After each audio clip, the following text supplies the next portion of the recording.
여러분 안녕하십니까? 내 나라의 주권을 강제로 빼앗긴 암담한 압제 시절. 선열들은 어떤 마음이었을까요? 대체 어떤 생각으로 오지 않을 수도 있는 그날을 위해 자신의 모든 것을 던졌을까요? 3월 1일 굳은 신념과 희망으로 무장하고 대한의 자주독립을 외치며 태극기를 흔들었던 우리 결의의 마음을 다시 생각합니다. 그리고 오늘도 많은 이들이 104년 전 그 마음을 되새기며 태극기를 흔들었고 전국 곳곳에서 만세 소리가 울려 퍼졌습니다. 구승은 기자가 전해드리겠습니다. 대형 태극기가 내걸린 서대문 형무소 앞에서 남녀노소 시민들이 만세를 외칩니다. 대한독립 만세! 대한독립 만세! 만세! 104년 전 그날을 재현한 공연도 펼쳐집니다. 우리 조선이 독립된 나라인 것과 인류가 평등하다는 큰 뜻을 밝히며 형무소를 나선 시민들은 맨 앞에 대형 태극기, 뒤로는 유관순 열사와 한용운 지사 등 독립운동가들의 초상화를 들고 행진했습니다. 비폭력 저항과 잔혹한 탄압, 격동의 3.1절을 간접 체험한 아이들은 추위를 이겨내고 봄에 피는 매화를 얼굴에 그리기도 했습니다. 우리가 행복하고 살고 있는데 옛날에는 진짜 너무 안타깝다는 생각이 들었어요. 나라의 애국심과 나라의 역사에 대해서 좀 많이 알고 갔으면 좋겠어요. 역사는 좀 중요하니까요. 마침 수요일인 3.1절, 위안부 문제 해결을 촉구하는 1585번째 정기수요 집회가 오늘도 옛 일본 대사관 앞에서 열렸습니다. 3.1절을 맞아 열린 오늘 집회에는 주최 측 추산 300명이 모여 일본군 위안부 문제에 대한 일본 정부의 사죄와 배상을 요구했습니다. 우리나라가 여전히 해방되지 않았다는 생각에 함께하고자 집회에 참여하게 되었습니다.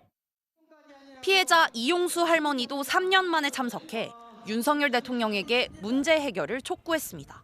우리 대통령님께서는 그걸 밀어놓으시면 안 됩니다. 하나도 해결했던 게 없습니다. 서울 광장에서 열린 범국민 대회에선 정부의 강제동원 피해자 해법에 대한 비판이 쏟아졌습니다. 일본 정부의 사과, 전범 기업의 참여 없는 피해자 배상금은 의미가 없다는 겁니다. 아무리 곧 굶어 죽어도 그런 데는 아무리 천냥 만냥을 줘도 필요 없습니다. 보신각에서는 과거 의열단을 조직한 김상윤 지사의 손자 등 독립유공자 후손들이 참석해 4년 만에 타종 행사를 여는 등 전국 곳곳에서 104년 전 그날의 함성이 울려 퍼졌습니다. MBC 뉴스 구승은입니다.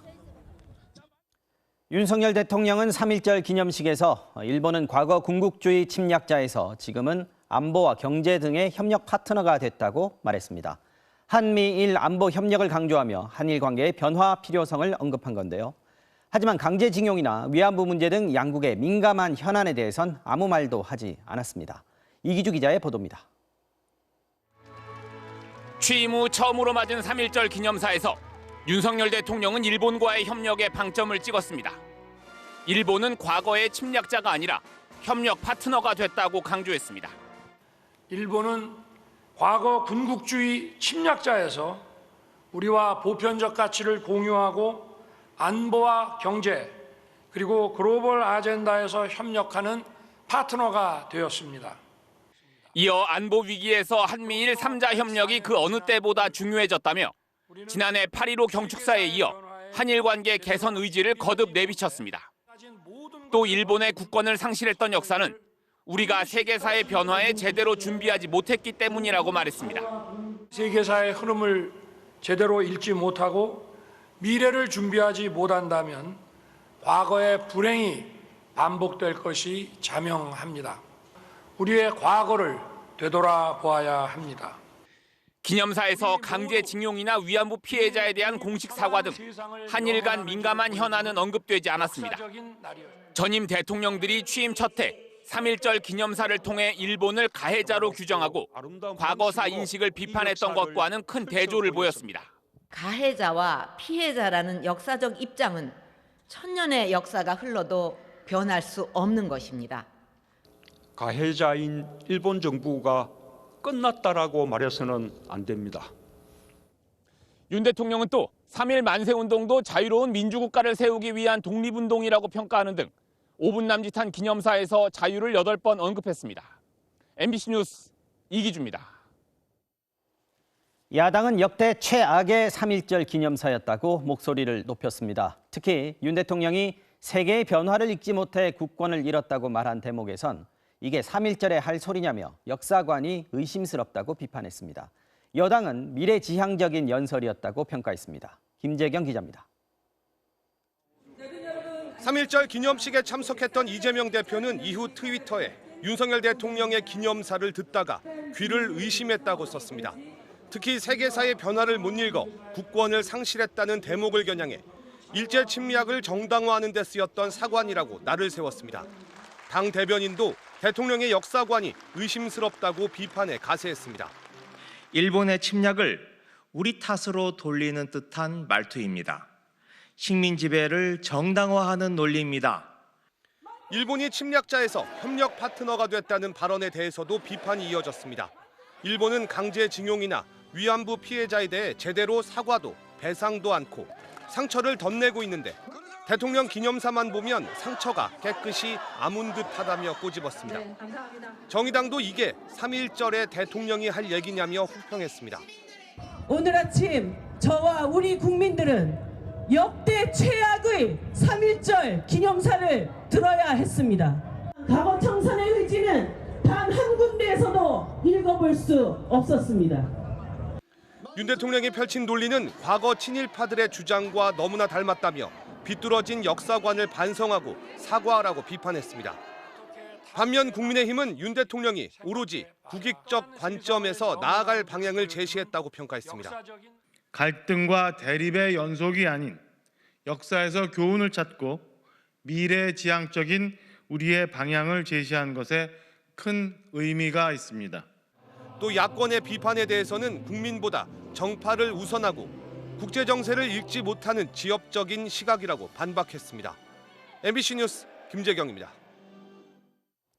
윤석열 대통령의 3.1절 기념사에 대해 일본 정부와 언론들은 이례적이고 미래지향적이라며 긍정적인 반응을 보였습니다. 하지만 한일 간 수북하게 쌓인 현안들을 보면 양국 관계 개선이 쉽지 않을 전망입니다. 도쿄에서 현영준 특파원이 보도합니다. 침략자였던 일본이 파트너로 변했다는 윤석열 대통령의 3.1절 축사에 대해 일본 정부도 즉각 긍정적인 반응을 내놨습니다. 我が国にとって韓国は国際社会におけるさまざまな課題への対応に協力していくべき重要な隣国であります。 언론들도 윤 대통령의 3.1절 축사를 이례적이라며 호평했습니다. 요미우리 신문은 과거의 한국 대통령들은 3.1절 축사에서 일본의 반성을 촉구하는 경우가 많았지만 윤 대통령은 미래지향을 강조했다며 높이 평가했습니다. 지지통신도 윤 대통령이 과거에 집착하기보다는 미래를 향해야 한다는 메시지를 내놓았다고 전했습니다. 그러나 윤 대통령의 발언을 접한 일본 네티즌들의 반응은 달랐습니다. 일본의 대표적인 뉴스 포털 사이트에는 파트너라면 반일 교육부터 재검토하라거나 과거사로 협박하는 일을 그만둬야 한다. 어차피 정권 교체되면 원래대로 돌아간다 등 댓글이 쏟아졌습니다. 강제동원 배상 판결이나 위안부 합의 파기는 물론 초계기 조준 논란이나 독도 문제까지 뿌리 깊은 갈등이 해결되지 않았기 때문입니다. 오늘도 3.1절을 맞아 양국에서 논란 중인 사도광산 유네스코 등재 신청을 막기 위해 우리나라 야당 의원들이 일본을 방문했습니다. 강제징용으로 왔었던 이분들의 처절한 삶, 이런 것들이야말로 이 후손들이 정확히 알아야만이 실질적으로 한일 관계라든지 이런 것도 나중에 개선할 수 있는 이 정점을 찾을 수 있다고 생각됩니다. 일본은 한일 관계 파탄의 원인이 강제동원 배상 판결이나 위안부 합의 파기 등 한국 탓이라고 굳게 믿고 있습니다. 한일 양국 갈등의 원인이 과거 일본의 식민 지배에서 비롯됐다는 사실은 점점 잊혀져 가고 있습니다. 도쿄에서 MBC 뉴스 현영준입니다. 언제쯤 무역 수지가 흑자로 돌아설 수 있을까요? 지난달 무역 수지가 또다시 적자를 기록했습니다. 이렇게 12개월 이상 무역 수지 적자가 이어진 건 IMF 외환 위기 이후 처음 있는 일인데요. 반도체 수출이 거의 반토막 나다시피 한 데다 대중국 무역도 좀처럼 흑자로 돌아서지 못하고 있는 영향이 큽니다. 박진중 기자가 보도합니다. 지난달 무역 수지가 또 적자를 기록했습니다. 2월 한 달 적자액만 53억 달러로 1년 전보다 수입액은 3.6% 늘어난 데 비해 수출액이 7.5% 줄어든 탓입니다. 벌써 12개월째 무역 적자인데 이렇게 올해 적자가 이어지는 건 1998년 IMF 외환위기 이후 25년 만입니다. 올해 누적 적자액도 180억 달러에 육박해 단 2달 만에 사상 최대였던 작년 무역 적자의 39% 수준에 다다랐습니다. 특히 반도체 수출 급감이 제일 큰 타격입니다. 2월 반도체 수출액은 1년 전보다 42% 넘게 줄어들었습니다. 거의 반토막 수준입니다. 여전히 에너지 부분을 중심으로 수입액이 높고요. 특히 수출 쪽에서 그러면은 좀 많이 늘어나서 이제 받쳐줘야 되는데 반도체 산업에서 단가 하락이 너무 심각하다 보니까 반도체 중에서도 우리나라 주력 수출품인 메모리 반도체 가격은 1년 내내 하염없이 하락 중입니다. D램 메모리 반도체 가격은 지난해 1분기 개당 3달러를 넘던 것이 이번 달 1달러 후반대로 급락했습니다.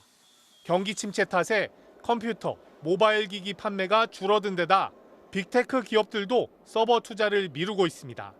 반도체 수출이 감소한다는 뜻은 뭐냐면 지금 당장 재고가 각 기업들에 많이 쌓여 있다는 거. 그렇다고 해서 수요가 뚜렷하게 증가할 가능성이 높지는 않은 상태이고 여기에 가장 비중이 큰 중국으로의 수출이 1년 전에 비해 24% 넘게 줄며 8개월째 감소세를 이어갔습니다. 게다가 중국이 경기 활동을 재개하더라도 당장 수출 부진이 해소될 거라 기대하긴 어렵습니다. 이창용 한국은행 총재도 중국 경제가 수출이나 투자가 아닌 소비재 중심으로 회복된다면 중간재를 주로 공급하는 우리나라가 예전만큼 효과를 보기 어렵다고 지적한 바 있습니다. MBC 뉴스 박진준입니다. 자, 이런 수출 부진에 소비마저 위축되면서 성장에도 빨간불이 켜졌습니다. 지난해 4분기 역성장을 기록한 데 이어 연간 경제 성장률은 2년 연속 OECD 평균에도 못 미친 걸로 나타났는데 올해도 낙관하기 어렵습니다. 이어서 박철영 기자입니다. 우리 경제의 지난해 4분기 경제 성장률은 마이너스 0.4%로 2020년 2분기 이후 10분기 만에 역성장입니다. OECD 회원국 평균 성장률인 0.3%보다 한참 떨어지는 수치이자 현재까지 분기 성장률이 발표된 29개국 중 5번째로 낮은 수준입니다. 지난해 연간 성장률 2.6%로 비교해도 OECD 평균인 2.9%에 못 미칩니다. 1996년 OECD 가입 후 우리나라 성장률이 회원국 평균에 미치지 못한 건 IMF 외환위기를 겪었던 98년과 재작년 그리고 작년까지 모두 3차례뿐 2년 연속 평균 미달은 처음입니다. 우리 같은 경우에는 주력 산업이 지금 상당히 약화된 지금 사이클에 들어가 있거든요. 이 부분이 다른 평균적인 부분에 비해서 경제 성장률이 낮게 나타나는데 영향을 주고 있는 것으로 평가됩니다. 다만 일시적 현상일 수 있다는 시각도 있습니다. 2020년과 2021년 코로나19로 인해 경제가 크게 흔들린 다른 회원국에 비해 우리나라는 선방을 했기 때문에 회복기 성장률 역시 높지 않다는 겁니다. 코로나 때 OECD 대부분 나라들이 상당히 마이너스 성장을 했잖아요. 그러니까 코로나를 이제 벗어나면서 굉장히 성장률이 이제 높게 나타나는 이런 현상이 발생을 할 수밖에 없거든요. 문제는 올해입니다. 한국은행은 최근 올해 우리 경제 성장률 전망치를 기존 1.7%에서 1.6%로 내렸는데 작년 성장률 2.6%보다 40% 가까이 떨어진 수치입니다. 하반기엔 나아질 거란 예상이 지배적이지만 변수가 많습니다. 하반기 이후에는 성장세가 점차 나아질 것으로 전망되지만 주요국의 통화정책, 중국 경제의 회복 상황, 국내 부동산 경기 등과 관련한 전망의 불확실성이 큰 것 또한 사실입니다. 국제통화기금도 지난 1월 세계 경제 성장률은 2.9%로 기존 전망보다 0.2%포인트 올렸지만 우리나라 성장률은 1.7%로 0.3%포인트나 깎았습니다. 무역 수지 악화와 더불어 고금리로 인한 소비 회복 둔화의 영향이 클 걸로 봤기 때문입니다. MBC 뉴스 박찬현입니다. 12개월 연속 무역 수지 적자에 소비도 위축됐고 그러다 보니 경제 성장도 더디거나 뒤로 가는 상황. 올해 경제 도대체 어떻게 될지 이성일 기자와 함께 짚어보겠습니다. 자, 이 기자, 네. 지난해부터 수출 감소가 이어지고 있는데 네. 반도체, 중국 경기 어느 게 영향이 더 큽니까? 자, 반도체 수출의 40%가 중국으로 갑니다. 네. 반도체 영향이라 이렇게 단순화할 수가 있는 거죠. 그러네요. 자, 또 하나는 네. 미중 무역 분쟁 이후에 공장을 중국에서 동남아로 옮기는 그런 기업들이 늘었죠. 전에는 중국으로 갈 한국산 부품, 반제품이 이제는 동남아로 방향을 바꿔서 수출을 하게 된 거죠. 자, 수출 지역만 바뀌고 물량이 유지될 가능성이 높습니다. 하지만 그 중국이 반도체 국산화에 지금 큰 투자를 하고 있지 않습니까? 네. 이게 성공을 하면 반도체 수출 줄어들 위험성 아주 장기적으로는 그러네요. 또 남아 있는 겁니다. 지난달 수출이 늘어난 그 품목들도 있습니다. 2차 전지는 예상 가능한 품목인데요. 자동차, 기계류는 경기가 좋아진 중동 지역에서 의외로 많이 사갔습니다. 자, 이 지역에서 사오는 기름값이 오른 그런 폭을 좀 감안을 하면 네. 적자를 상쇄할 수준까지 안 되는 것이 우리에게 좀 아쉬울 뿐입니다. 자, 원유값은 우크라이나 전쟁 상황 봐야 될 것 같고요. 결국 뭐 반도체 가격이 무역 수지 회복하는 데는 핵심이 될 것 같은데 네, 지금 맞습니다. 반도체가 어렵지 않습니까? 이게 경기 탓입니까? 언제쯤 회복이 될 걸로 봅니까? 최근 20년 그 메모리 반도체 산업의 불황기를 들여다보면요. 네. 적자를 버티지 못하는 회사가 하나둘씩 이제 넘어가고 도산을 하고 나면 반도체 가격이 급반등을 하곤 했습니다. 네. 자, 지금은 3곳밖에 남지 않았는데 네. 이 회사들 중에 문을 닫을 회사가 없습니다. 재고 조정이 길어질 거다. 이런 예상이 그렇게 점치는 이유입니다. 네. 자, 인공지능 만드는 반도체 회사들 주가가 최근에 크게 오르고 있는데요. 네. 자, 이용자와 대화를 하는 인공지능 서비스가 출시되면서 관심이 높아진 덕분인데 이 분야는 안타깝게도 우리 반도체 업체들의 주력 품목은 아닙니다. 자, 어쨌든 반도체 경기 회복이 예상보다는 늦어질 수 있다 이런 얘기네요. 네, 그렇습니다. 다른 제조업들도요. 미국과 유럽 시장의 경기 회복이 그 업황에 달려 있다 이렇게 돼 있는데 이게 언제 회복할지 좀 단언하기 어려운 그런 상황이거든요. 그래서 반도체를 포함해서 우리 기업들이 지금껏 하지 않았던 분야에서 성과를 만들어야 돌파구가 마련될 것 같다. 이런 전망이 나옵니다. 언제까지 반도체만 쳐다보고 있을 수 없다. 다른 길 찾아야 된다. 이런 얘기군요. 예. 네, 이성일 기자 잘 들었습니다. 자, 미국 정부가 미국 땅에 반도체 공장을 짓는 회사에게 무려 51조 원에 달하는 보조금을 주기로 했는데요. 삼성과 SK 하이닉스도 수혜 대상으로 거론되고 있습니다. 그런데 이게 마냥 반갑지만은 않은 것이 공개된 보조금 수혜 조건을 들여다봤더니 예상보다 조건이 상당히 까다로웠습니다. 먼저 김수진 특파원 보도부터 본 뒤에 워싱턴 연결하겠습니다. 공짜는 없었습니다. 미국은 반도체 보조금을 받은 기업이 초과 이익을 내면 일정 부분을 정부와 나누도록 했습니다. 사전에 기업과 예상 이익을 협의하고 그보다 더 많은 이익을 내면 이를 거둬서 다시 연구 개발에 쓰겠다는 설명입니다. 어느 정도가 초과 이익인지 구체적인 지침은 추후 밝힐 예정인데 지급한 보조금의 최대 75%까지 돌려받겠다는 방침입니다. And it'll be focused on manufacturing facilities. The money is intended to incentivize companies to manufacture semiconductors in America. 미국 정부는 여기에 여성 등 경제적 약자의 취업에 도움이 돼야 한다는 조건도 달았습니다. 보조금을 1억 5천만 달러, 2천억 원 이상 신청한 기업이라면 보육 지원 계획을 반드시 세우도록 해 여성 노동자가 많이 일할 수 있도록 유도하겠다는 겁니다. 또 국가 안보에 대한 기여를 평가해서 군사용 반도체의 안정적인 공급을 보장한 기업에 보조금을 우선 지원할 계획입니다. 이 밖에도 반도체 인력 양성, 미국산 건설 자재 사용 등의 조건까지 붙였습니다. 중국 등 우려국가 투자를 막기 위한 일명 가드레일 조항은 오늘 발표되지 않았습니다. 하지만 중국의 첨단 기술 투자를 금지하고 공동 연구나 개발에 나서면 보조금 전액을 반환해야 한다는 원칙은 변함없습니다. 총 390억 달러, 무려 51조 원이 넘는 거액의 반도체 보조금을 내건 미국 정부의 목표는 분명합니다. 반도체 기술은 물론 생산에서도 미국이 세계의 중심이 돼야 한다는 겁니다. The United States of America is the only country in the world where every company capable of producing leading-edge chips will have a significant R&D and high-volume manufacturing presence. 네, 우리 기업들에게는 부담이 될 수 있는 내용입니다. 워싱턴 바로 연결해보죠. 자, 김수진 특파원, 이거 미국 내에서도 지나친 조건 아니냐 이런 비판 여론이 있다고요? 네, 야당인 공화당을 중심으로 비판이 거세지고 있습니다. 지금 보시는 화면 미국 하원 과학기술위원회 위원장이 낸 성명입니다. 수익 분배 조항을 둔 건 의회가 정부에 부여한 권한을 초과하는 것이라고 비판했습니다. 또 경제적 약자 고용 같은 노동계약 우선순위를 명시하고 보육 제공을 의무화한 것도 문제라고 지적했습니다. 반도체와는 상관이 없는 노동 문제라는 거죠. 뉴욕타임스도 노동자들에게 혜택을 주려는 바이든 정부의 의도가 이번 조건에 반영이 됐다면서 반도체 공장을 유치하려는 미국 정부의 계획에 차질이 생길 수 있다는 비판을 전하고 있습니다.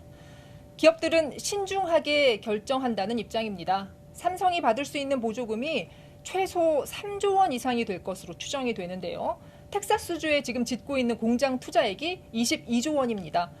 보조금을 받는 건 미국 주도의 반도체 공급망에 합류한다는 의미도 있습니다.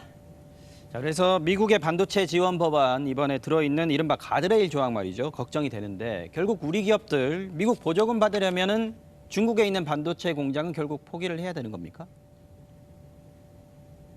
쉽지 않은 문제입니다. 삼성이 중국 시안에 반도체 공장을 짓는데 30조 원이 들었습니다. 한국 정부와 기업들은 중국 공장이 첨단 기술과는 상관이 없는 단순 생산 기지일 뿐이라면서 미국 정부를 설득하고 있는데요. 중국 반도체 시장을 또 중국이 아니라 한국 기업이 차지하고 있는 게 미국에도 도움이 된다는 논리도 제기하고 있습니다. 하지만 미국이 어디까지 이걸 받아줄지 이 가드레일 조항이 3월 중에는 발표될 것으로 보이는데 기업들로서는 보조금도 받고 중국 공장도 현상 유지를 해서 이익을 극대화하는 게 목표인데 점점 미국과 중국 사이에서 선택을 해야 하는 순간이 다가오고 있는 것 같습니다. 지금까지 워싱턴에서 전해드렸습니다.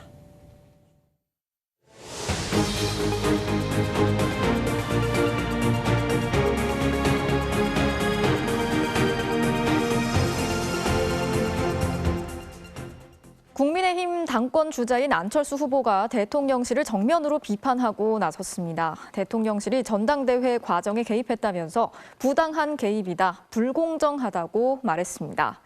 그동안 몸을 낮추던 안 후보가 선거를 일주일 앞두고 대통령실과 대립각을 세우고 나서면서 파장이 커질 것으로 보입니다. 조희원 기자가 취재했습니다.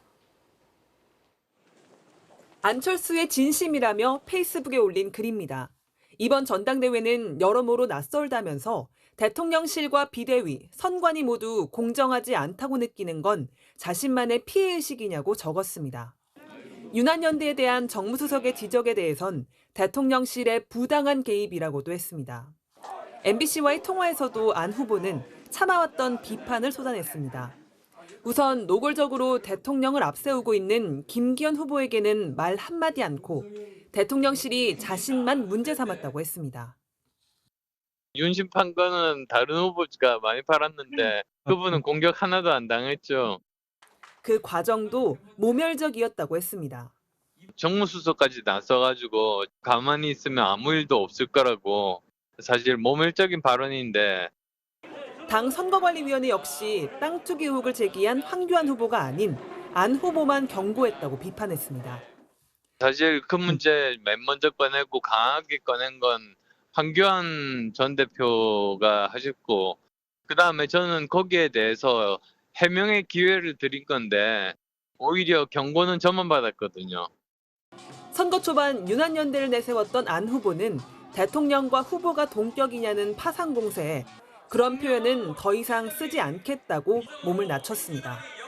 하지만 김기현 후보에게 밀리고 천하람 후보에게 쫓기는 판세가 이어지자 선거 막판 승부수를 던진 걸로 보입니다. 어떤 사람이 운동장에서 운동하다 쓰러졌는데 그게 그 사람이 실력이 부족한 건지 아니면 정말 불공정한 심판 때문인지 뭐 그런 건 다 이제 당원들이 판단하고 이번에 투표하시겠죠. 이에 대해 당 선관위는 근거 없는 비방을 하지 말라는 일반적인 자제령만 내렸을 뿐 안 후보만 겨냥한 적은 없다고 반박했습니다. 여기에 당 지도부도 선관위가 전당대회 운영을 공정하게 잘하고 있다고 거들었습니다. 대통령실은 당무 개입은 하지 않아 공식 입장은 없다면서도 그동안 조용히 있다가 왜 이제와 이러느냐고 불쾌감을 숨기지 않았습니다. MBC 뉴스 조희원입니다. 높은 물가와 높은 금리로 가계 부담이 크지만 자녀가 있는 가구의 학원비 지출은 훨씬 많아진 것으로 조사됐습니다. 통계청에 따르면 지난해 가계 소비 지출 중에서 초중고등학생 자녀의 학원비로 쏟아부은 돈이 전년보다 20% 가까이 늘었는데요. 정규 교육 과정을 보충하거나 선행 학습에 쓴 돈을 뜻하는 학생 학원 교육 지출이 36만 3,641원으로 전년에 30만 7,426원보다 18.3%나 급등했습니다. 이는 2019년 이후 가장 높은 금액인데요. 최근 물가 상승으로 학원비가 오른 것도 있지만 코로나 시기 비대면 수업으로 생긴 교육의 격차를 사교육으로 보충하려는 수요가 증가한 것으로 풀이되고 있습니다.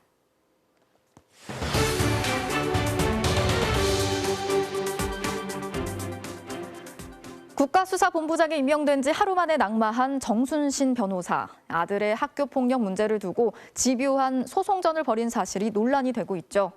저희 MBC 법조팀이 최근 1년 동안 학교폭력위원회의 처분을 두고 벌어진 128건의 1심 소송 판결문을 하나하나 분석해 봤습니다.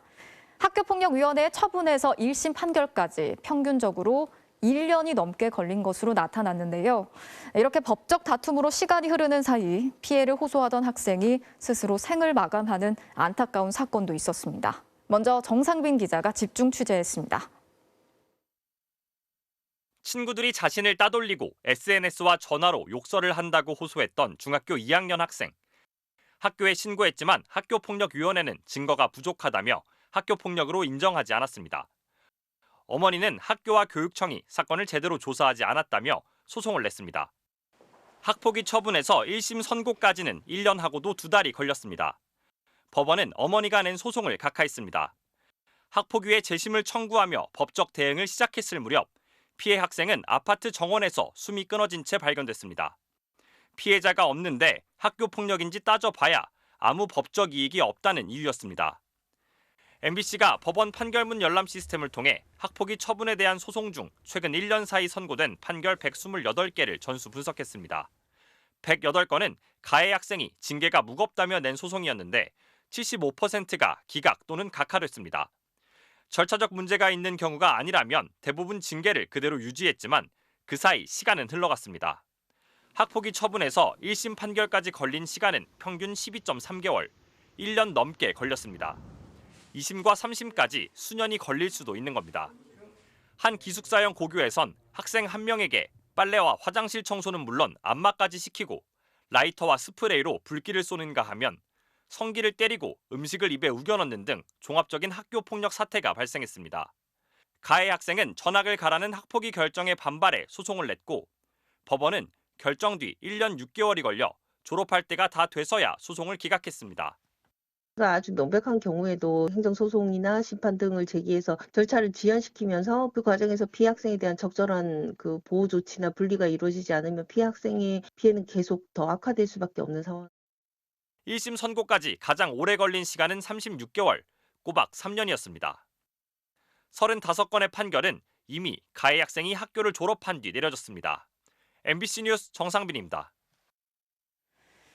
일부 변호사들이 학교폭력 가해자들에게 오히려 내가 피해자라고 역으로 신고하는 이른바 마폭을 만들라고 조언한다는 실태를 어제 전해드렸는데요. 법원의 판결에서도 이런 사례를 확인할 수 있었습니다. 학교폭력위원회의 허술한 처분으로 가해 학생을 제대로 징계하지 못하게 된 판결도 있었습니다. 이어서 손구민 기자가 전해드리겠습니다. 초등학교에서 중학교까지 수년간 집단 따돌림을 당한 한 학생. 중학교 학폭위는 가해 학생에게 학교 폭력이 맞다며 접근 금지를 지시했고 피해 학생은 이 결정문을 SNS에 올렸습니다. 그러자 가해 학생은 이 게시글 때문에 정신적 피해를 입었다며 학폭위에 신고하고 명예훼손 혐의로 고소까지 했습니다. 이른바 맞폭 만들기로 보입니다. 검찰은 명예훼손 고소를 무혐의 처분했지만 학폭위는 맞폭 신고를 당한 피해 학생에게 학교 봉사 등 징계를 내렸습니다. 피해 학생이 가해자 취급을 받으며 보복성 징계를 당한 셈입니다. 법원은 학폭 결정문을 공유한 것은 자신의 피해를 알리기 위한 것으로 학교 폭력이 아니라며 억울함을 풀어줬지만 이미 학교를 졸업한 뒤였습니다. 마폭 사건이 들어오면 그냥 둘 다 잘못했겠다. 아니면 뭐 그냥 둘 다 처분 없던 걸로 하자. 이런 식으로 판단을 해주시는 경우가 좀 있어요. MBC가 확인한 1년치 1심 판결 중 피해 학생을 가해자로 역신고한 경우는 2건, 학폭위 결과를 공개해 정신적 피해를 줬다는 신고도 2건이었습니다. 허술한 학폭위 운영도 여러 판결에서 엿보였습니다. 학교 폭력으로 징계를 받은 한 고등학생은 안타까워하던 피해 학생 부모님을 비하하고 흉내내면서 또다시 피해 학생을 괴롭혔습니다. 보복금지와 봉사명령 처분이 다시 내려졌지만 법원은 학폭위가 정족수도 못 채웠다는 절차적인 하자가 있다며 이마저 취소했습니다. 한 중학교 1학년생은 동급생이 용변을 보는 모습을 동영상으로 찍어 SNS에 올렸습니다. 학폭위는 학급 교체와 특별 교육을 결정하면서도 선도 가능성이 있다며 전학을 보내진 않았습니다. 하지만 법원은 가해 학생이 피해자에게 신고하면 영상을 음란물 사이트에 퍼뜨린다고 협박하는 등 전혀 반성하지 않는다며 전학을 보내라고 판결했습니다. MBC 뉴스 송구민입니다. 네, 판결문을 분석한 법조팀 정상빈 기자 나와 있는데요. 몇 가지 더 물어보겠습니다. 자, 정 기자, 최근 1년 동안의 1심 판결문을 전수조사했잖아요. 어떤 판결을 대상으로 분석을 했습니까? 네, 이 법원 판결문 검색 시스템에 학교 폭력으로 검색한 뒤에 학교폭력위원회의 징계 처분을 취소해달라는 행정소송의 1심 판결 중 작년 2월부터 1년치 128건을 추렸습니다. 128건? 예, 이 학교폭력위원회가 매년 2만 번 정도 열리니까 소송까지 이어진 건 1%가 되지 않는 셈인데요. 소송까지 벌인 이유나 배경이 있겠죠. 누가 낸 소송인지, 어떤 학교폭력으로 어떤 징계를 받았는지, 또 최근 논란이 된 시간 끌기는 없었는지 이런 점들을 살펴봤습니다. 네, 말씀하신 것처럼 정 기자가 직접 128건의 이 판결문을 확인을 해봤잖아요. 그러면서 최근 벌어지는 학교폭력의 경향성도 좀 볼 수 있었을 것 같고 주로 어떤 학생들이 소송을 냈습니까? 네, 이제 가해 학생이 학교폭력이 아니다 또는 징계가 너무 무겁다며 낸 소송이 80%였습니다. 대부분 받아들여지진 않았는데요. 하지만 시간이 걸리는 건 분명해 보였습니다. 예. 처분 종류를 보면 128건 중 71건은 서면 사과나 교내 봉사 정도의 이 비교적 가벼운 처분이었는데요. 네. 졸업을 하면 생활기록부에서 지워지기 때문에 시간을 끌면 아예 의미가 없어집니다. 반대로 무거운 징계를 받은 사례들을 보면요, 학교 폭력이 이제 무거운 범죄 수준으로 흉포화된 경향도 보였습니다. 128건 중 29건은 가장 무거운 처분인 전학이나 퇴학 처분을 받았는데 대부분 심각한 성폭력이나 불법 촬영 등이었습니다. 물리적인 폭력에서 언어 폭력, SNS 폭력 등 다양한 형식으로 진화한 점도 눈에 띄었습니다. 예. 판결에 나타난 학교 폭력의 양상들에 대해서는 내일 다시 또 자세히 전해드리겠습니다. 네, 내일 이 소식 계속해서 전해드리겠습니다. 정상빈 기자 잘 들었습니다.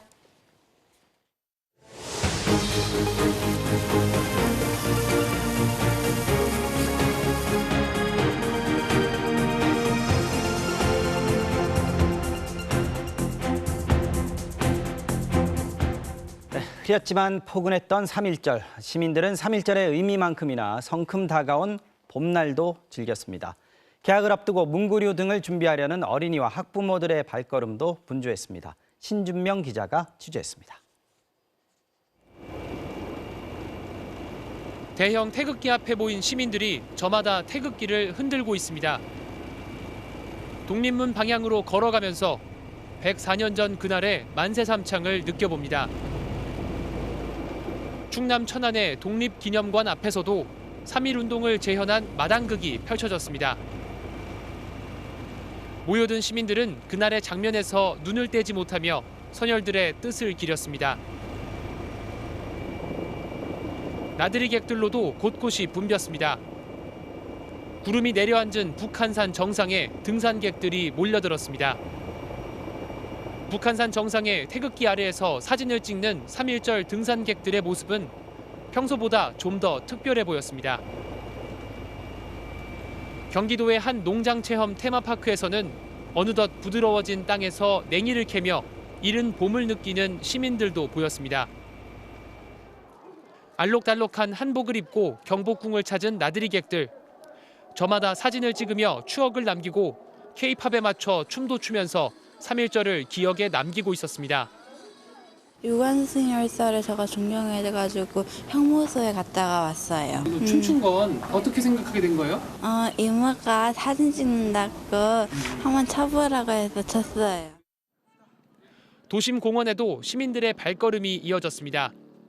다소 구름이 꼈지만 한낮 기온이 영상 10도까지 오른 포근한 날씨에 나들이 객들의 옷차림도 한결 가벼워진 모습입니다. 서점가는 개학을 앞두고 책과 문구류를 준비하려는 아이와 학부모들로 종일 북적였습니다. 이번에 저희 막둥이가 중학교에 입학해서 학용품도 사고 책도 구경하려고. 이제 동아리 같은 거 이제 좋은 동아리에 들어가고 싶습니다. 돌아오는 주말은 전국 기온이 영상 15도 안팎까지 올라 봄 기운을 느끼려는 나들이 행렬이 더 늘어날 것으로 보입니다. MBC 뉴스 신준명입니다. 만 3세부터 입학 전까지 아동을 교육하는 유치원. 그런데 그 명칭이 일제의 잔재라는 거 알고 계셨습니까? 예전에 국민학교를 초등학교로 바꾼 것처럼 유치원도 유아학교로 바꿔야 한다는 요구가 그동안 계속돼 왔는데요. 유치원과 어린이집을 통합하려는 정부의 논의가 속도를 내고 있는 가운데 유치원 명칭도 120년 만에 바뀔 수 있을지 주목됩니다. 차현진 기자가 취재했습니다. 혹시 유치원이라는 단어의 좀 기원을 좀 아실까요? 몰라요. 진짜 몰랐어요. 네. 들어보신 적 있으세요? 아니, 없어요. 그냥 저희 순 우리말인 줄 알았는데. 유치원이라는 표현이 일제 잔재라는 것도 잘 모르셨다는 거죠? 네, 전혀 몰랐는데. 잔재예요? 유치원 명칭이 처음 쓰인 건 1897년입니다. 일본인들이 자신들의 자녀를 위해 세운 부산 유치원이 그 시작이었습니다.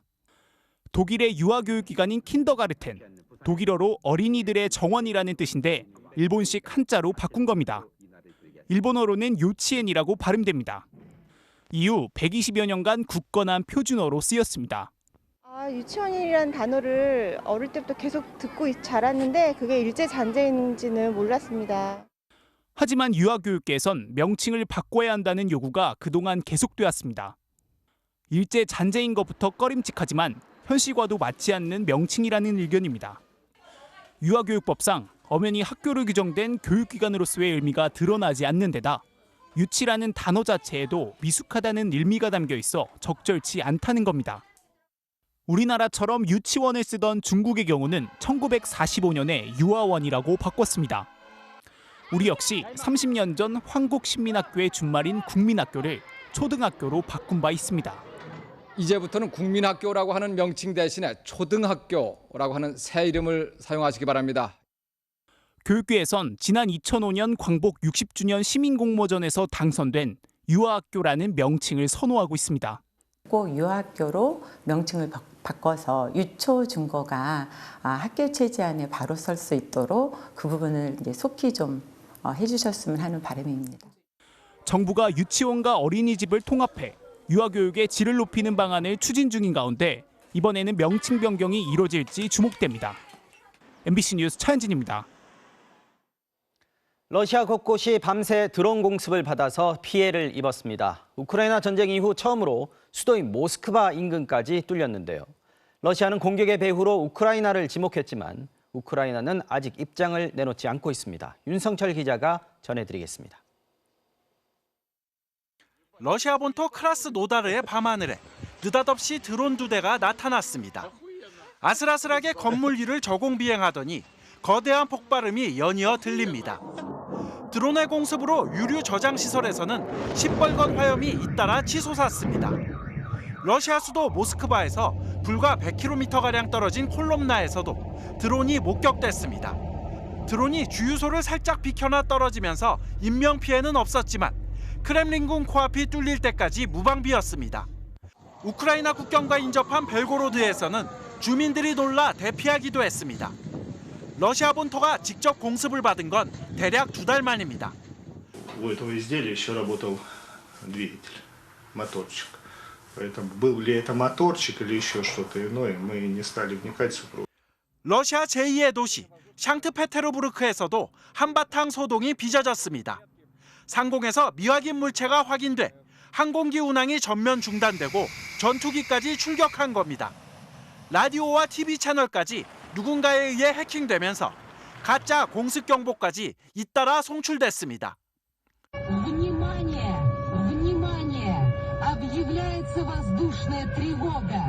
러시아 국방부는 우크라이나가 드론으로 민간 기반 시설을 공격했다며 인명피해는 없다는 성명을 발표했습니다. 우크라이나는 드론 공격에 대한 입장을 아직 내놓지 않고 있습니다. 우크라이나는 최근 동부전선의 요충지 바흐무트 전투에서 점점 수세에 몰리고 있는 상황입니다. 이 때문에 이번 공격은 우크라이나가 군과 국민들의 사기를 높이기 위해 러시아 본토 깊숙한 곳까지 겨냥할 능력이 있음을 과시한 것이라는 풀이가 나오고 있습니다. MBC 뉴스 윤성철입니다. 모레 3월 3일은 3이 2번 겹치는 날이어서 이른바 33데이, 삼겹살데이로 부르기도 하죠. 처음엔 구제역으로 큰 피해를 입은 양돈 농가를 돕자는 취지에서 이 날을 만들었는데 어느덧 20도를 맞이했다고 합니다. 유통업계도 돼지고기 값을 절반까지 낮추는 등 대규모 할인 행사에 나섰습니다. 임상재 기자의 보도입니다. 뜨겁게 달궈진 불판 위에서 삼겹살이 노릇노릇 익어갑니다. 휴일을 맞아 온 가족이 모여 함께 구워 먹으니 맛은 배가 됩니다. 삼겹살 좋아해요. 외식할 때 자주 먹는 것 같아요. 김치나 약간 다른 메뉴 같이 먹기 편한 것 같아서. 지난해 우리나라 국민 1명이 먹은 육류는 58.4kg이었습니다. 이 가운데 돼지고기가 절반을 차지해 선호도가 가장 높았습니다. 오전 10시 마트 문이 열리자 반값 삼겹살을 사기 위한 손님들이 돼지고기 판매대로 몰려듭니다. 삼겹살 100g 가격은 1,140원. 지난달 평균 소매가 2,300원의 절반 수준입니다. 이마트는 이 반값 삼겹살을 오늘부터 닷새간 판매하고 판매 물량도 작년보다 10% 늘린 500톤을 준비했습니다. 가서 먹으려면은 1인분에 한 17,000원? 근데 이게 지금 사는 거 보면은 한 반 가격이니까. 오늘 저녁 메뉴는? 요거 해 먹으려고요. 오늘 공휴일이라서. 롯데마트와 하나로마트, 홈플러스에서도 삼겹살을 비롯한 돼지고기 인기 부위를 반값에 팔고 CU 편의점도 돼지고기 할인 판매 행렬에 동참했습니다. 한돈 자조금관리위원회가 운영하는 온라인 쇼핑몰에서도 절반 가격에 한돈 삼겹살을 살 수 있습니다. 어려운 시기일수록 이런 할인 소식은 더 반가울 수밖에 없습니다. 장 보실 때 어떤 거 위주로 많이 보세요? 저희는 보통 행사하는 거, 세일하고 하는 거 많이 사요. 물가가 너무 비싸잖아요. 작년 삼겹살 데이 행사 땐 돼지고기 판매액이 평소보다 최대 2.6배 늘었고 한 대형마트에선 삼겹살만 6배 넘게 팔렸습니다. MBC 뉴스 임상재입니다. 그리스에서 승객 350여 명을 태운 여객열차가 화물열차와 정면 충돌했습니다. 한밤중에 발생한 이 사고로 30여 명이 숨지고 80여 명이 다쳤습니다. 김장훈 기자의 보도입니다. 열차가 선로를 벗어난 채 90도로 꺾였습니다. 열차 앞부분은 종이장처럼 구겨지고 찢겼습니다. 그리스 중부 테살리아주 라리사 인근에서 350여 명을 태우고 달리던 여객열차가 화물열차와 정면으로 충돌했습니다. 강한 충격에 열차에서 객실들이 분리돼 선로 밖으로 튕겨졌고 불에 탔습니다. Ειδικά η εμπορική και η άλλες και η επιβατική αμαξοστοιχεία. Η επιβατική αμαξοστοιχεία πήγαινε με γύρω στα 160 km την ώρα στο βιράζ αυτό το συγκεκριμένο. 문이 잠기고 불이 나면서 순식간에 열차 안은 아수라장이 됐습니다. Ένα μεγάλο μπαμ ακούσαμε, 10 δευτερόλεπτα εφιαλτικά. Αναποδογυρίζαμε μέσα στο βαγόνι μέχρι να πέσουμε πλάγια. 승객들은 어둠 속에서 여행 가방으로 유리창을 깨고 가까스로 탈출했습니다. Κατεβήκαμε κάτω, είχε πιάσει φωτιά δίπλα μας και είχε το παιδί εδώ μια τρύπα. Οπότε καταφέραμε να βγούμε όλοι από εκεί που ήμασταν. 여객열차는 수도 아테네에서 북부 도시 테살로니키로, 화물열차는 테살로니키에서 라리사로 향하는 중이었습니다. 현재까지 이번 사고로 숨진 사람은 30명이 넘는 것으로 집계됐습니다. 또 다친 사람도 80명이 넘는데 이 가운데는 중상자도 많아 인명피해는 더 커질 것으로 우려됩니다. 특히 열차에는 봄 축제 시즌을 맞아 황금 연휴를 즐기고 귀향하던 대학생 등 젊은 층이 많이 타고 있었던 것으로 알려져 안타까움을 더하고 있습니다. 아직 사고 원인은 파악되지 않았는데 테살리아주 당국자는 두 열차가 같은 선로에서 돌진했고 다른 열차가 마주오는 것을 알지 못했다고 밝혔습니다. 그리스 철도 시스템은 노후화됐고 단선으로 운행하는 열차가 많은 것으로 알려졌습니다. 우리 외교부는 아직까지 한국인 피해 여부는 확인되지 않았다고 밝혔습니다. MBC 뉴스 김장훈입니다. 운전하면서 휴대전화를 사용하거나 영상을 보는 거 법으로 금지돼 있죠. 그런데도 아직 인식은 잠깐은 괜찮지 않나 하는데 머물러 있는 듯합니다. 특히 적지 않은 승객들이 대중교통 운전기사들의 휴대전화 사용에 불안을 호소하고 있습니다. 박선진 기자가 취재했습니다. 도로를 달리는 택시 안. 제보자가 촬영한 화면에는 운전 중인 기사가 통화를 하느라 한 손에는 휴대전화를, 남은 한 손으로 핸들을 잡고 운전하는 모습이 담겼습니다. 아슬아슬한 운전은 제보자가 탑승한 20분 내내 이어졌습니다. 기사님이 전화 통화하면서 미처 그걸 못 보고 전화에만 집중하다가 급브레이크 밟은 거죠. 많은 시민들이 택시를 이용했을 때 운전 중 휴대전화를 이용하는 모습을 목격했거나 또 당시 불안했던 경험을 이야기합니다. 전방 주시가 안 되고 옆에를 계속 보시게 되니까 좀 불안한 감도 없지 않아 있는 것 같긴 해요. 하지만 짧은 찰나에만 휴대전화를 이용하는 것이기 때문에 문제가 없다는 반응도 많습니다. 이거 만지는 것도 아닌데 안 만지는데 콜만 누르고 자꾸 방향만 보는 건데. 전문가들은 3초 동안 휴대전화를 보는 것만으로도 눈 감고 25m를 주행하는 것과 같다고 지적합니다. 현행 도로교통법상 운전 중 휴대전화를 사용하는 것은 금지돼 있지만 정차 중이거나 차량용 블루투스나 무선 이어폰 등의 장치를 이용하는 경우는 예외입니다. 하지만 최근 출시되는 무선 이어폰의 경우 노이즈 캔슬링 기능으로 외부 소음을 완벽하게 차단할 수 있는데 이는 오히려 운전에 집중하는 것을 방해할 수 있습니다. 눈으로만 운전하는 게 아니에요. 우리가 음향도 이렇게 통해서 환경에 대한 정보를 얻잖아요. 근데 노이즈 캔슬을 해버리면은 환경 정보가 차단이 되잖아요. 스스로의 안전뿐 아니라 다른 운전자, 나아가 보행자의 안전을 위해서라도 운전과 휴대전화는 절대로 함께해서는 안 된다는 근본적인 인식 전환이 필요합니다. MBC 뉴스 박선진입니다.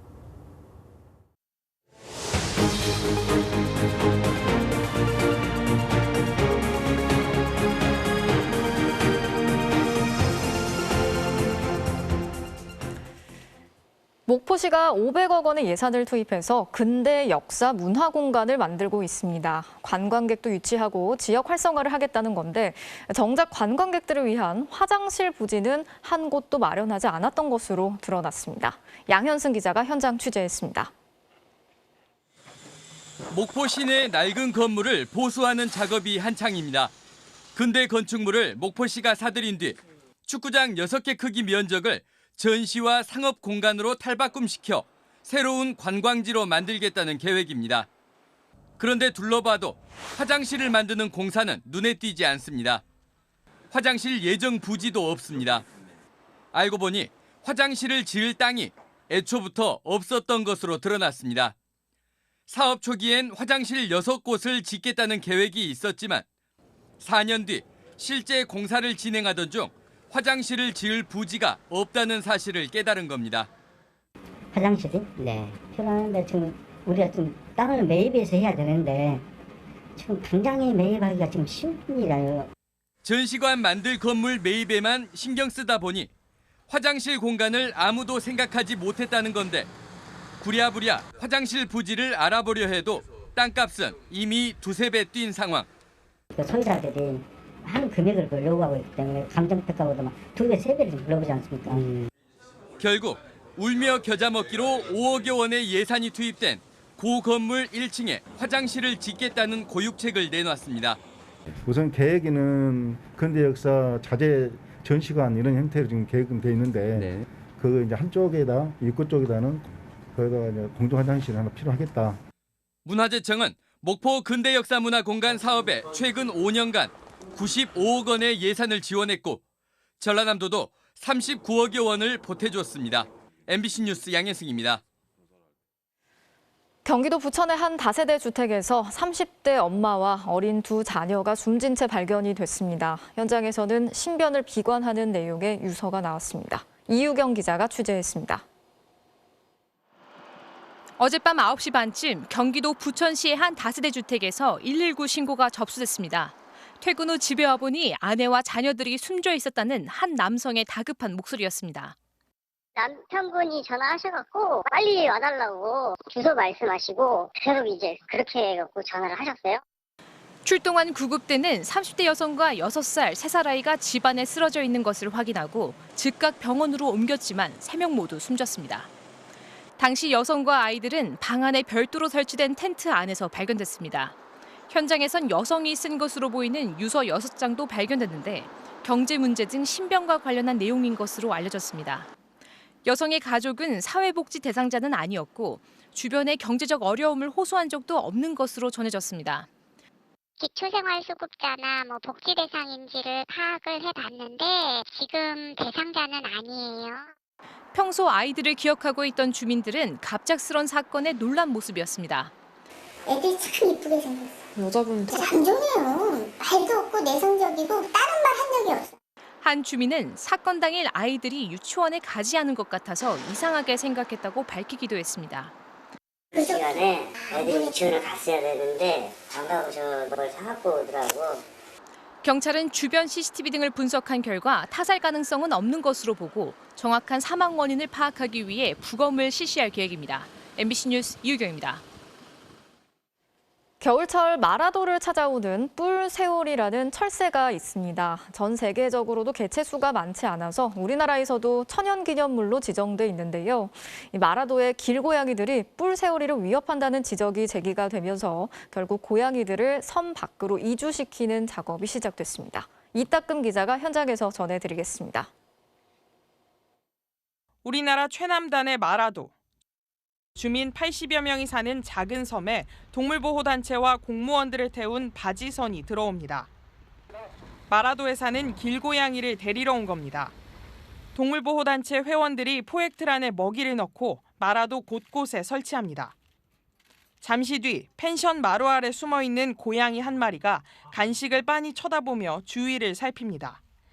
그리고는 슬금슬금 포획틀 안으로 들어갑니다. 남자이고요. 상태도 되게 깨끗해요, 지금 이 아이는. 그리고 굉장히 밥도 잘 먹고 상태가 되게 좋아요. 네. 포획 첫날 잡힌 고양이는 17마리. 이처럼 포획된 고양이들은 세계유산본부로 옮겨져 건강검진을 받고 마련된 보호시설에서 지내게 됩니다. 마라도 주민들은 쥐를 잡기 위해 지난 2009년부터 고양이를 데리고 왔는데 15년 사이에 60-70마리로 늘어났습니다. 그런데 이들이 천연기념물로 지정된 뿔새오리를 공격한다는 지적이 제기됐습니다. 지난주 뿔새오리 사체 4구가 발견됐는데 길고양이가 먹은 것으로 추정됐습니다. 결국 문화재청은 세계적으로도 희귀한 철새를 보호하기 위해 길고양이를 포획해 마라도 밖으로 데려가기로 결정했습니다. 저희들도 생각만 할 수는 없는 거잖아요. 그래서 골고루 희귀조류든 또 고양이의 입장이든 주민들 입장이든 전부 다 이렇게 인원을 해서 협의해가지고 다 결정이 내려진 거니까. 다만 고양이가 모두 사라지면 다시 쥐가 늘어날 수도 있다는 주민들의 입장도 있는 만큼 일단 길고양이 40마리를 포획해 제주도의 보호시설에서 돌볼 예정입니다. MBC 뉴스 이따금입니다. 마치 살아있는 나무처럼 과거의 모습을 고스란히 간직한 나무 화석들. 길게는 수만 년 전 생태 환경까지 알 수 있는 귀중한 자료가 되고 있지만 관리가 제대로 되지 않고 있다고 합니다.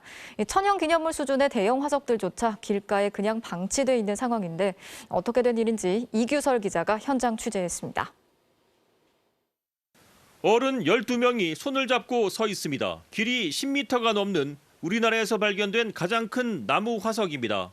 살아있는 나무를 통째로 옮겨놓은 듯 나뭇결과 옹이가 선명합니다. 2000만 년 전 자라던 나무가 퇴적층에 묻혀 돌처럼 굳은 곳으로 당시의 식생과 퇴적 환경을 엿볼 수 있어 최근 천연기념물로 지정됐습니다. 2000만 년 전에 만들어진 나무 화석인데요. 19년도에 포항 지역에서 도로공사 현장에서 발견이 된 상황이고요.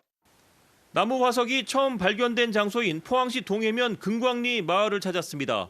이 일대에선 나무 화석, 즉 규화목이 너무 흔하다 보니 주민들은 집안에 쌓아두기도 하고 조경석으로 이용하기도 합니다. 규화목을 봐도 이거를 아주 가치없이 생각을 해요. 우리 집에도 있는데 길 가다 보면 있는데 이래서 아주 소홀히 생각합니다.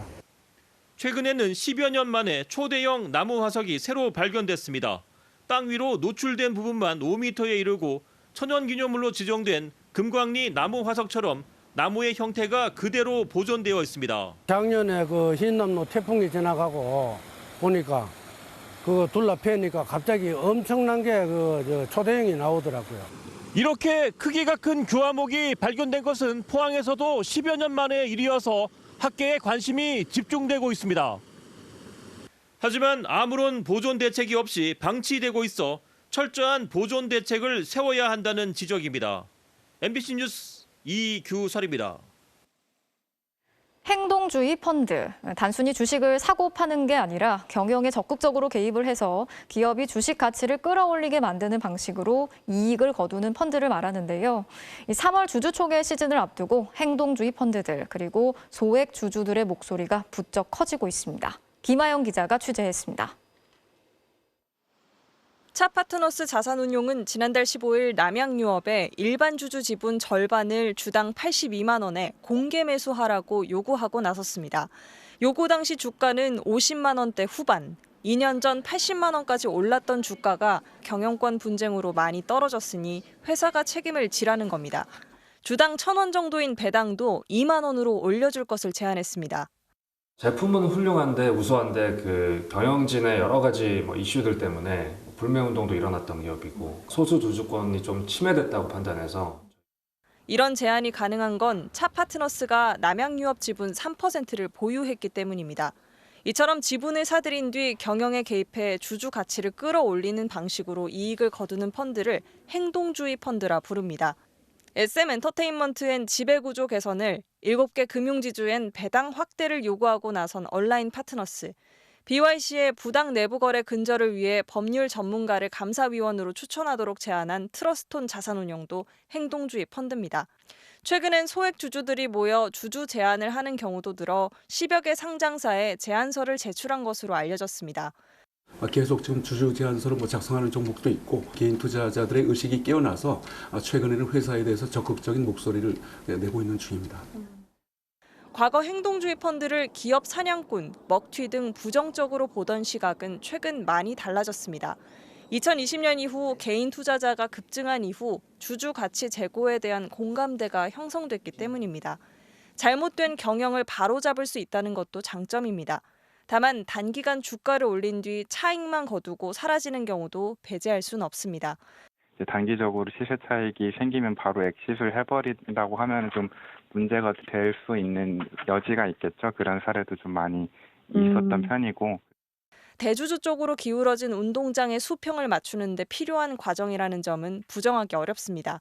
또 국내 주식시장에 대한 저평가를 없애려면 주주 환원 정책이 지금보다 더 마련돼야 한다는 지적입니다. MBC 뉴스 김아영입니다. 전셋값은 떨어지고 있지만 월세 가격은 더 오른 것으로 조사됐습니다. 한 부동산 업체가 지난해 12월부터 2달 동안의 전월세 실거래 가격의 자료를 분석한 결과인데요. 전국 전세 보증금 평균은 2년 전 3억 1,700여만 원에서 3억 560여만 원으로 3.7% 하락했습니다. 반면 평균 월세 가격은 65만 원으로 2년 전 같은 기간보다 25%나 올랐습니다.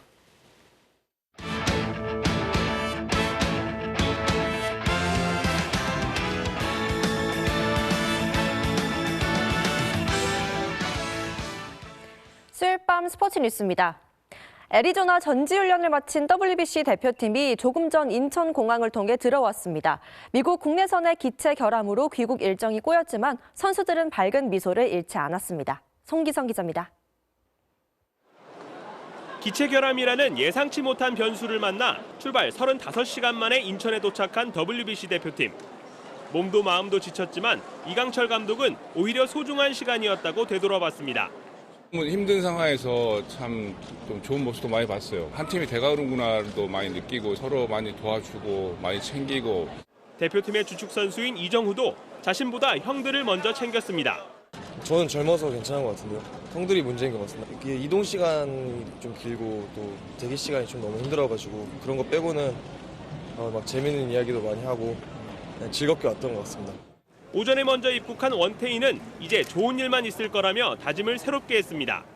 맥댐했다고 생각을 하고 꼭 좋은 결과 가지고 올 수 있도록 긍정적으로 다들 생각하고 있는 것 같습니다.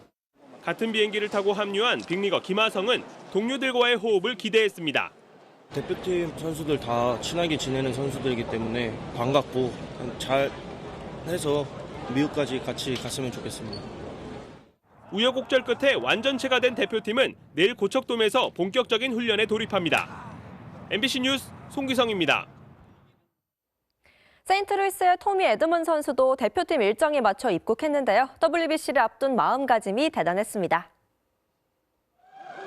오늘 새벽 인천공항입니다. 에드먼 선수 20시간의 비행 끝에 생애 처음으로 한국 땅을 밟았습니다.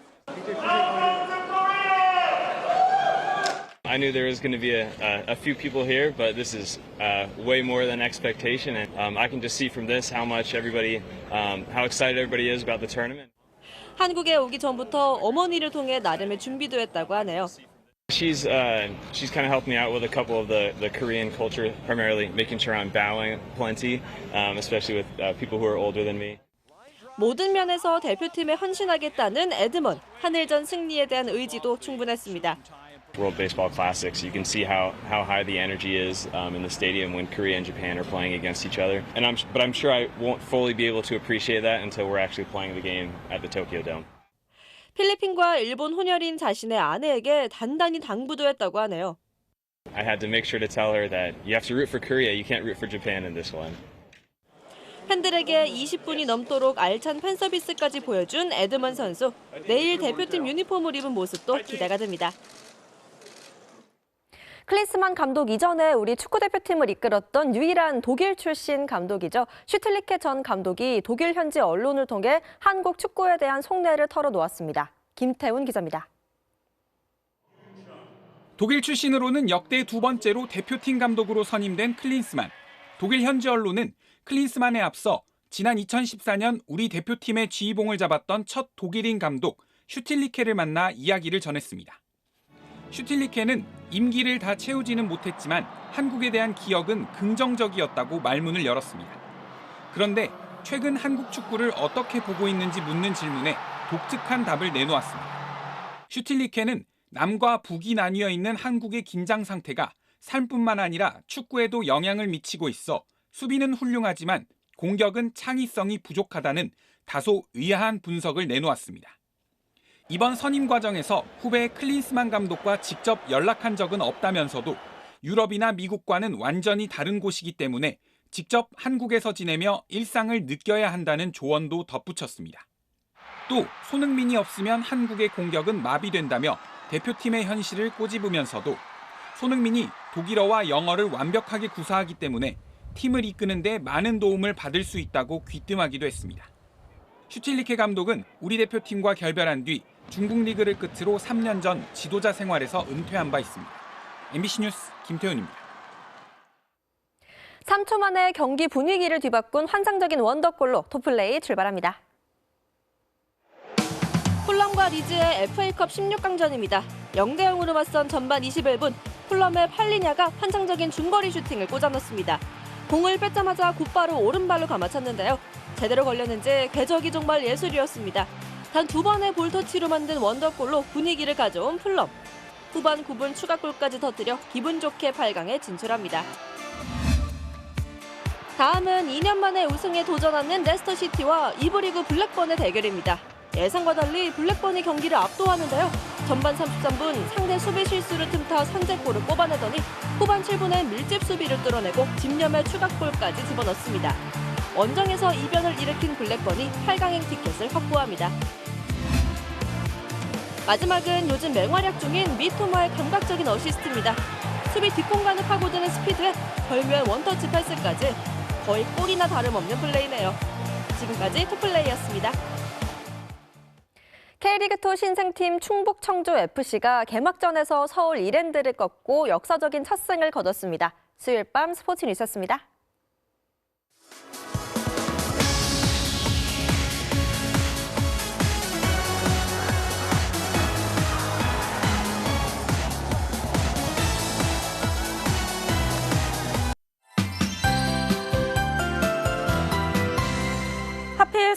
일정이 커지는 때에 봄바람 심술도 더해질 것으로 보입니다. 오늘 저녁부터 우리나라 지상에 바람 예상도입니다. 밤사이 북서쪽에서 찬 공기가 꾸준히 내려오면서 내일 낮까지 대부분 지방에는 시속 55km의 돌풍이 불겠고요. 특히 모레는 방향이 서풍으로 돌아서면서 강원 산지는 양간지풍 형태의 더 강한 돌풍이 예상됩니다. 영동 지방의 건조주의보는 오늘 건조경보로 더 강화됐고요. 서울 등 그 밖의 내륙에도 건조주의보가 길게 이어지고 있습니다. 이 찬 공기가 꽃샘추위도 불러오겠습니다. 내일 아침 서울의 기온은 영하 3도로 오늘보다 8도가량이나 낮아지겠고요. 대관령이 영하 10도로 오늘보다 10도 이상 떨어지면서 한파주의보가 내려졌습니다. 또 바람이 강해서 실제 체감 온도는 이보다 더 낮겠습니다. 내일 대부분 지방의 하늘은 맑겠고요. 울릉도 독도는 낮까지 눈이 이어지겠습니다. 아침 최저 기온은 서울 영하 3도, 춘천 영하 5도, 안동 영하 4도 등으로 내륙 지방은 일제히 영하로 뚝 떨어지겠고요. 낮 기온은 서울이 6도로 종일 쌀쌀하겠습니다. 모레는 다시 포근해지겠는데요. 기온이 들쑥날쑥해서 건강관리 잘 해주셔야겠습니다. 날씨였습니다. 수요일 뉴스데스크 마치겠습니다. 함께해 주신 여러분 고맙습니다.